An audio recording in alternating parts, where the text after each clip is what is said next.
Lecture du livre Patriarches et prophètes d'Ellen White. Chapitre 54. Samson. Enveloppés de tous côtés par le spectacle de l'apostasie, les fidèles adorateurs du Très-Haut ne cessaient de lui demander de venir à leur secours. Mais leurs prières semblaient rester sans réponse, et le joug de l'oppresseur s'appesantir d'année en année plus lourdement sur le pays. Dans sa providence, Dieu leur préparait un libérateur. Dès le début de la domination philistine était né un enfant que Dieu destinait à humilier la superbe de ses puissants ennemis de son peuple. Sur les confins de la contrée montagneuse qui bornait la plaine habitée par les Philistins, dans la petite ville de Tsoréa, habitait Manoah, un des rares Israélites qui fussent restés fidèles au Dieu du ciel. Sa femme, qui était stérile, reçut la visite d'un ange lui annonçant la naissance d'un fils qui délivrerait son peuple. Il lui donna en même temps les directives à suivre pour l'événement attendu. « Prends bien garde dès maintenant, lui dit-il, de ne boire ni vin ni boisson et de ne manger rien d'impur. » Le même régime devait être celui de l'enfant dès sa naissance, et ses cheveux ne devaient jamais être coupés, car il serait consacré à Dieu comme naziréen. La femme décrivit l'ange à son mari et lui communiqua son message. Craignant de commettre quelque erreur dans la manière de s'acquitter de la tâche qui leur serait confiée, Manoah adressa à Dieu cette prière. « Ah, Seigneur, je te prie, que l'homme de Dieu que tu as envoyé vienne encore auprès de nous et qu'il nous enseigne ce que nous devons faire pour l'enfant qui doit naître. » L'ange reparut, et à la question de Manoah, quelle règle de conduite devra suivre l'enfant et que fera-t-il, il lui répéta les instructions données. La femme s'abstiendra de tout ce que je lui ai dit. Elle ne mangera rien du produit de la vigne, elle ne boira ni vin ni boisson, elle ne mangera rien d'impur, elle observera tout ce que je lui ai prescrit. Dieu réservait au fils promis une mission importante. Aussi, pour qu'il ait les aptitudes indispensables à son accomplissement, fallait-il que les habitudes de sa mère et les siennes fassent l'objet d'une rigide surveillance. Le régime alimentaire d'une future mère ayant une influence sur son enfant, soit en bien, soit en mal, elle devait se conformer au principe de la tempérance la plus stricte. Des conseillères mal avisées prétendent qu'une mère doit satisfaire tous ses désirs et caprices. Suggestion aussi erronée que funeste, et que l'ordre solennel donné à la femme de Manoah suffit pour réduire à néant. La même responsabilité incombe également aux pères de famille. Aussi bien que leurs épouses, ils transmettent leur nature physique et mentale, leur tempérament et leur penchant à leur postérité. Que d'enfants sont privés par l'intempérance de leurs parents de vigueur physique, mentale et morale. Les buveurs, les fumeurs, les hommes dissolus s'exposent à transmettre et transmettent réellement à leur progéniture leur soif inextinguible, des nerfs irrités, un sang enflammé, des passions et des maladies repoussantes. Les enfants ayant moins de force de résistance aux tentations que leurs parents, il en résulte que chaque génération successive descend d'1 degré sur l'échelle de la santé. Les parents sont donc pour une bonne part responsables non seulement des passions violentes et des désirs déréglés de leurs petits, mais aussi de l'existence de milliers d'enfants qui naissent sourds, aveugles, rachitiques ou idiots. Chaque père et mère devrait s'inspirer de la question de Manoah, quelle règle devra suivre l'enfant? Si tous ceux qui font peu de cas des influences prénatales voulaient relire les instructions solennelles données et réitérées au couple hébreu, ils verraient comment le Créateur envisage cette question. Mais il ne suffisait pas que le fils attendu reçût de ses parents une bonne constitution. Il fallait encore que ces mesures prénatales fussent suivies de la formation de bonnes habitudes. Dès son enfance, le futur juge et libérateur d'Israël devait être astreint aux règles sévères d'une tempérance rigoureuse. Naziréen, dès sa naissance, il allait s'abstenir strictement de vin et de toute boisson similaire. De même, il faut inculquer à tous les enfants dès l'âge le plus tendre la tempérance, le renoncement et la maîtrise de soi. La prohibition de l'ange s'appliquait à tout aliment impur. La distinction entre les animaux purs et impurs, loin d'être un règlement cérémoniel et arbitraire, est fondée sur des principes sanitaires. C'est surtout à l'observance de ces règles qu'il faut attribuer la vitalité merveilleuse qui distingue le peuple juif depuis des milliers d'années. Les principes de la tempérance ne s'appliquent pas seulement à l'usage des boissons fermentées. Ils vont bien plus loin. Une nourriture stimulante et indigeste fait souvent à la santé un tort aussi considérable que ces boissons et communique dans bien des cas les germes de l'intempérance. La vraie tempérance consiste à s'abstenir de tout ce qui est nuisible à la santé et à user avec modération de ce qui lui est favorable. Peu de personnes se rendent bien compte des rapports intimes qui existent entre leur régime alimentaire et leur santé, leur caractère, leur utilité dans ce monde et leur destinée éternelle. Le corps étant le serviteur de l'esprit et non le contraire, nos penchants doivent rester sous la domination de nos facultés intellectuelles et morales. La promesse faite à Manoah se réalisa par la naissance d'un fils auquel il donna le nom de Samuel, ce qui veut dire le batailleur. On ne tarda pas à remarquer que le jeune garçon possédait une force physique phénoménale qui ne résidait pas, comme Samson et ses parents le savaient fort bien, dans la puissance de ses muscles, mais dans sa qualité de naziréen, dont sa chevelure était le symbole. Si Samson avait obéi au commandement de Dieu aussi fidèlement que ses parents, sa carrière eût été plus noble et plus heureuse. Mais ses relations avec les idolâtres le pervertirent. La ville de Soréa, n'étant pas éloignée du pays des Philistins, Samson y faisait de fréquentes visites. Il y contracta des liaisons qui assombrirent toute sa vie. Une jeune Philistine de la ville de Timna gagna son cœur et il résolut de l'épouser. À ses parents pieux qui cherchaient à l'en dissuader, il n'eut que cette réponse « Elle plaît à mes yeux ». Arrivé à l'âge viril, alors qu'il allait entrer dans sa divine mission et qu'il aurait dû être particulièrement fidèle au Seigneur, Samson se lia aux ennemis d'Israël. Il ne se demanda pas si, en épousant la personne de son choix, il allait glorifier Dieu, ou si, au contraire, il ne rendait pas impossible la réalisation de sa vocation. Dieu a promis la sagesse aux hommes qui mettent sa volonté au-dessus de tout, et non à ceux qui sont résolus à suivre leurs caprices. Que de gens imitent la conduite de Samson. Que de chrétiens ne cherchent pas le conseil de Dieu, n'ont pas sa gloire en vue, et chez lesquels le choix d'un mari ou d'une femme ne dépend que de l'inclination. En conséquence, que de mariages entre croyants et non-croyants.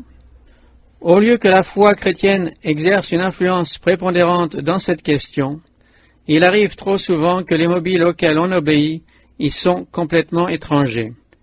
Pour étendre constamment son influence sur le peuple de Dieu, Satan met en jeu des passions non sanctifiées et s'efforce de le pousser à s'unir avec ses sujets. Or, le Seigneur a placé à cet égard, dans sa parole, les avertissements les plus précis.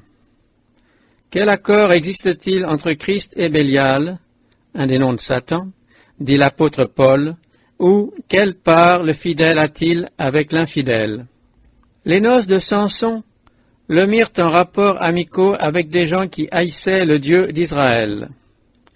De même, ceux qui contractent volontairement des relations de ce genre jugent indispensable de se conformer à un bon nombre d'usages et de coutumes de la société qui les entoure. Un temps précieux est ainsi gaspillé en pensée et en parole qui sapent les principes par la base et ébranlent les convictions. Avant même la fin des noces, la femme pour laquelle Samson avait transgressé les ordres de Dieu faisait preuve de duplicité vis-à-vis de son mari.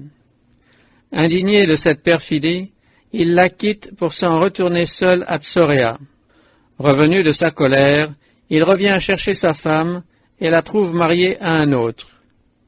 Pour se venger, il met le feu au blé et aux oliviers des Philistins, qui, de leur côté, font mourir la malheureuse femme, sans se rappeler que c'était leur menace qui l'avait poussé à la trahison.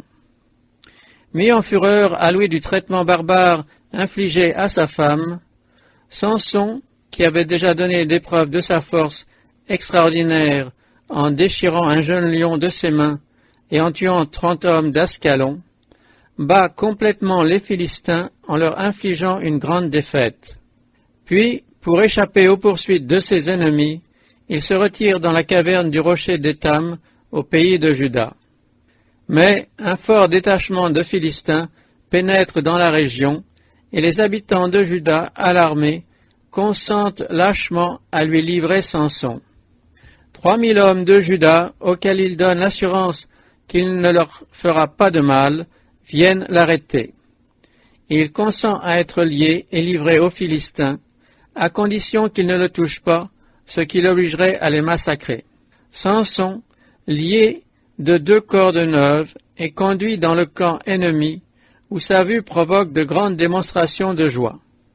Mais, tandis que leurs cris font retentir les échos des collines, l'Esprit de l'Éternel le saisit, et les cordes qu'il avait au bras deviennent comme du lin brûlé par le feu, les liens tombent de ses mains, puis, s'emparant de la première arme qui lui tombe sous la main, une mâchoire d'âne, qui devient plus redoutable qu'une épée ou une lance, il fait des Philistins un tel carnage qu'il s'enfuit, fou de terreur, laissant 1000 morts derrière eux. Si les Israélites avaient été disposés à se joindre à Samson pour compléter la victoire, ils auraient pu à ce moment-là secouer le joug de leurs oppresseurs. Mais, à force de négliger leur mission d'extirper les païens, ils devinrent timides et lâches. Dans leur honteuse pratique, toléraient leur cruauté et leur injustice tant qu'elle ne les touchait pas, quitte, si l'oppression fondait sur eux, à se soumettre abjectement. Il leur arrivait même, quand Dieu leur suscitait un libérateur, de l'abandonner et de se joindre à leurs ennemis. Après sa victoire, Samson, établi juge par les Israélites, exerça cette fonction pendant 20 ans. Mais un acte coupable en prépare un autre. Comme il avait transgressé le commandement de Dieu en prenant une femme chez les Philistins, il retournait parfois chez ses ennemis mortels pour y satisfaire des passions coupables.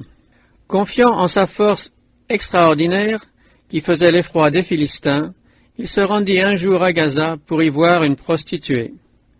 Quand ils apprirent son arrivée, les habitants de la ville se réjouirent à la pensée de la vengeance qu'ils allaient pouvoir satisfaire. Leur adversaire ne s'était-il pas enfermé dans les murs d'une de leurs cités les mieux fortifiées? Sûrs de leur proie, ils attendirent le matin pour assurer leur triomphe. À minuit cependant, réveillé par la voix accusatrice de sa conscience, Samson revient à lui. Quoiqu'il ait violé son naziréat, Dieu ne l'abandonne pas, et sa force prodigieuse le sauvera cette fois encore. Il se dirige vers la porte de la ville, il en saisit les battants et les 2 poteaux, il les arrache avec la barre, les charge sur ses épaules et les porte au sommet de la montagne qui est en face d'Hébron. Mais le danger qu'il vient de courir ne l'arrête pas sur la pente du mal. Il ne retourne plus chez les Philistins, mais continue de rechercher les plaisirs sensuels qui l'entraînent à sa perte. Non loin du lieu de sa naissance, il s'éprend d'une femme qui habitait dans la vallée de Sorek. Elle s'appelait Dalila. La vallée de Sorek était célèbre par ses vignes, et c'était là un attrait de plus pour le chancelant naziréen qui avait déjà bu du vin et brisé cet autre lien qui l'attachait à la vertu et à Dieu. Les Philistins, qui suivaient avec attention tous ses mouvements, apprirent bientôt le motif avilissant de sa visite et résolurent de se servir de Dalila pour le perdre. N'osant s'attaquer à Samson tant qu'il était en possession de sa grande force, ils résolurent d'en découvrir le secret. Ils envoyèrent donc à la vallée de Sorek une députation composée d'hommes influents de diverses provinces de la Philistie, qui soudoyèrent Dalila pour qu'elle leur révèle le grand mystère. Accablé de questions par la perfide courtisane, Samson l'abuse en lui donnant diverses explications dont la fausseté est aussitôt dévoilée. Dalila accuse alors Samson de fourberie. « Comment peux-tu dire je t'aime puisque ton cœur n'est pas avec moi? Tu t'es joué de moi 3 fois et tu ne m'as pas dit d'où vient ta grande vigueur. Par 3 fois, Samson a eu la preuve que les Philistins se sont ligués avec Dalila pour le perdre, et chaque fois, son but manqué, elle a tourné la chose en plaisanterie. Dans son aveuglement, Samson bannit toute crainte. Une puissance fascinatrice le retient auprès de cette femme qui le harcèle tous les jours de questions et le fatigue de ses instances au point que son âme est impatientée jusqu'à la mort. Vaincu, Samson découvre finalement son secret. Le rasoir, révèle-t-il, n'a jamais passé sur ma tête, car je suis naziréen, consacré à Dieu dès le sein de ma mère. Si j'étais rasé, ma force m'abandonnerait, je deviendrais faible et je serais comme tout autre homme. Dalila envoie alors immédiatement un messager au gouverneur de la Philistie, les pressant de venir sans retard. Tandis que l'Hercule israélite dort, elle fait tomber sous le ciseau les tresses de son épaisse chevelure. Alors, comme auparavant, elle lui crie « Les Philistins sont sur toi, Samson !» Réveillé en sursaut, il se dit « J'en sortirai comme les autres fois, et je me dégagerai de leurs mains. » Mais il constate que l'Éternel s'est retiré de lui. Avant d'oser s'approcher, les Philistins obligent Dalila à l'irriter pour se rendre bien compte qu'il a perdu sa force.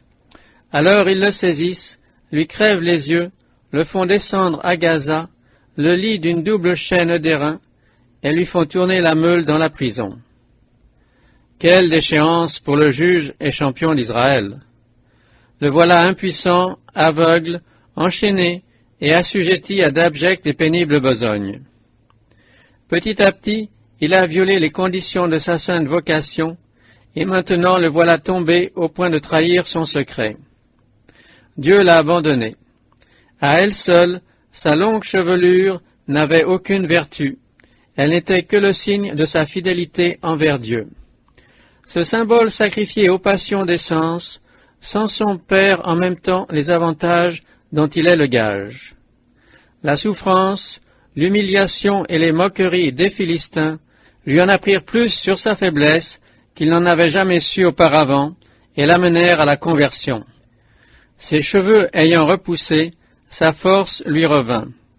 Mais, enchaîné, il n'inspirait aucune crainte à ses ennemis, qui attribuaient leur victoire à leurs idoles et insultaient le Dieu d'Israël. Or, un jour, on annonça une grande fête en l'honneur de Dagon, le dieu poisson, protecteur de la mer. Gens de la ville et de la campagne, peuple et seigneurs, s'assemblèrent de toutes les parties de la plaine philistine. Le vaste temple, ainsi que les galeries, étaient bondés d'adorateurs. Une scène de liesse et de ripaille allait commencer. Après les pompes du sacrifice, viennent la musique et le reste. Pour finir, on amène Samson comme suprême trophée de la puissance de Dagon. Son apparition est saluée par des cris de triomphe et des ricanements. Peuple et gouverneurs raillent l'impuissance du captif et louent le Dieu qui a triomphé de leur adversaire.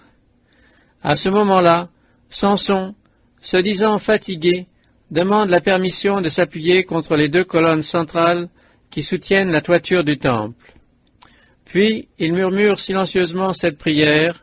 « Seigneur éternel, je te prie, souviens-toi de moi, ô Dieu, donne-moi de la force cette fois seulement, afin que je me venge des Philistins pour la perte de mes 2 yeux. » Embrassant alors les 2 colonnes de ses bras puissants, il jette ce cri terrible, que je meure avec les Philistins.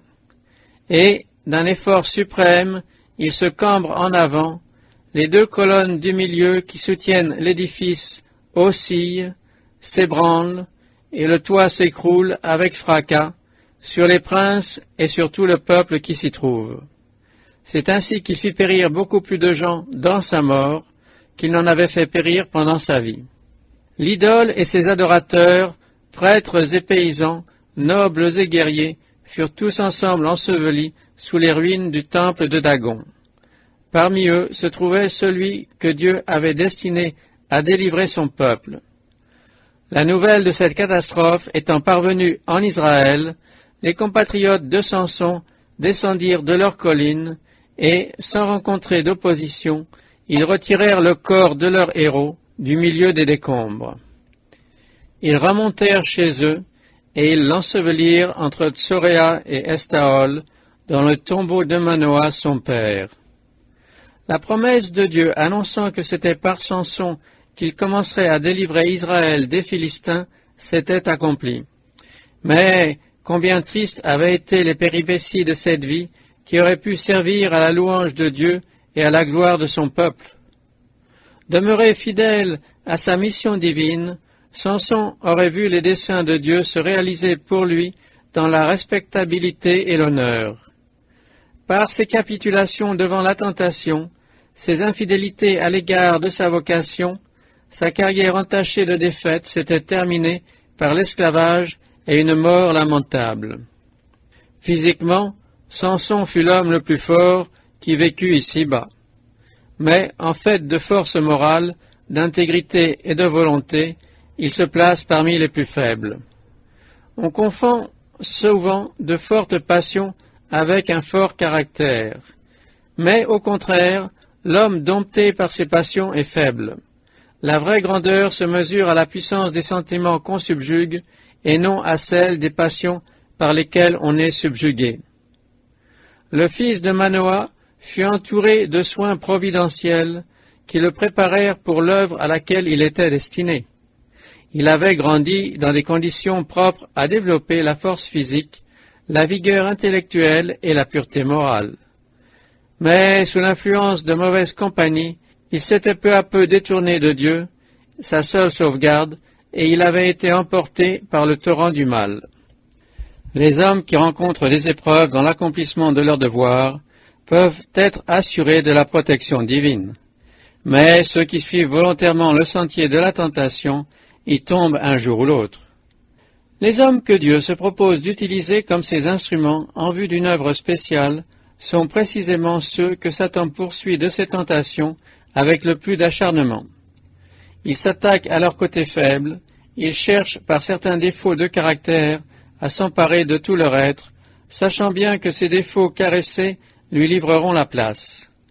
Mais nul n'est fatalement voué à la défaite, ni réduit à surmonter la puissance du mal par ses propres forces. Le secours est à la portée de tous ceux qui le désirent réellement. Les anges qui montaient et descendaient l'échelle de Jacob seconderont tout homme sincère dans sa marche vers les plus hauts sommets.